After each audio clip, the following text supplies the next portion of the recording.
Assalamualaikum warahmatullahi wabarakatuh. Izin memperkenalkan diri, nama saya Susanti, NPM 22742010131. Di sini saya akan membuat video untuk memenuhi tugas mata kuliah praktek peradilan pidana yang diampu oleh Bapak Ibrahim Fikma Edrisi, SHMH. Sebelumnya di praktek peradilan pidana saya berperan sebagai jaksa penuntut umum. Jaksa adalah pejabat yang diberi wewenang oleh undang-undang ini untuk bertindak sebagai penuntut umum serta melaksanakan putusan pengadilan yang telah memperoleh kekuatan hukum tetap.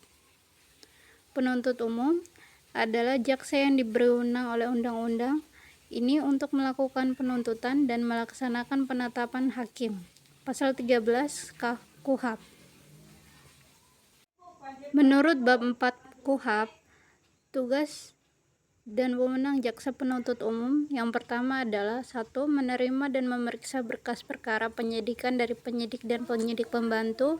2. Mengadakan pratuntutan. 3. Memberikan perpanjangan penahanan, melakukan penahanan atau penahanan lanjutan dan atau mengubah status tahanan yang setelah perkaranya dilimpahkan oleh penyidik. 4. Membuat surat dakwaan. 5. Melimpahkan perkara ke pengadilan. 6. Menyampaikan pemberitahuan kepada terdakwa tentang hari dan waktu perkara disidangkan dengan disertai surat panggilan. 7. Melakukan penuntutan. 8. Menutup perkara demi hukum. 9. Mengadakan tindakan lain dalam lingkup tugas dan tanggung jawab sebagai penuntut umum menurut ketentuan undang-undang ini. Dan 10. Melakukan penetapan hukum. Kemudian, kedudukan jaksa penuntut umum.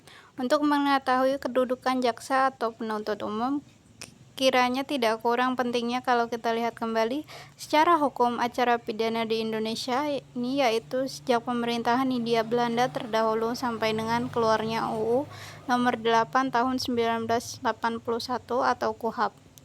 Ini untuk diuraikan dalam bentuk yang pertama waktu pemerintahan Hindia Belanda.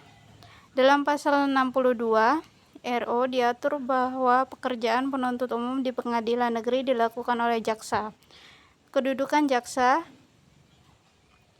untuk pengadilan-pengadilan bangsa Eropa, namun dalam praktiknya tugas jaksa tidak berwenang untuk melakukan penuntutan, sedangkan yang berwenang untuk meminta hukuman dan atau melaksanakan putusan. Dengan demikian, tugas jaksa hanya merupakan kaki tangan dari asisten residen yang tidak mempunyai kewenangan sendiri sebagai penuntut umum pada pengadilan Eropa. Lalu, pada waktu pemerintahan militer Jepang, dengan kedatangan pemerintah militer Jepang, terjadi perubahan secara besar, khususnya mengenai tugas jaksa, yaitu mengenai penuntutan perkara pidana seluruhnya diserahkan kepada jaksa.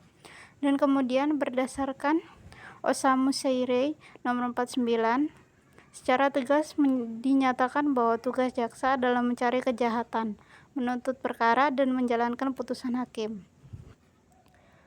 Kemudian pada pemerintahan Republik Indonesia, Peraturan Pemerintah nomor 2 tahun 1945 menentukan bahwa segala undang-undang dan peraturan-peraturan yang dahulu Undang-Undang Jepang maupun Hindia Belanda tetap berlaku sampai undang-undang itu diganti dengan yang baru. Pernyataan yang demikian ini memberi landasan bahwa tugas jaksa adalah tetap sebagai penuntut umum pada pengadilan negeri. Selanjutnya, dengan keluar serta berlakunya Undang-Undang Nomor 15 Tahun 1961, dipertegas bahwa Kejaksaan Republik Indonesia adalah alat negara penegak hukum, terutama bertugas sebagai penuntut umum. Demikian yang dapat saya sampaikan dalam video ini. Saya akhiri. Wassalamualaikum warahmatullahi wabarakatuh.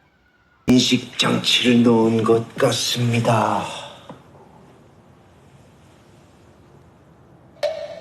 그게 무슨 말입니까? 아까 제 옷을 밀실 안에 넣으셨지 않습니까? 예, 그게 왜요? 옷 안에 장치가 있었습니다. 아. 야! 야, 너라뇨. 너 씨.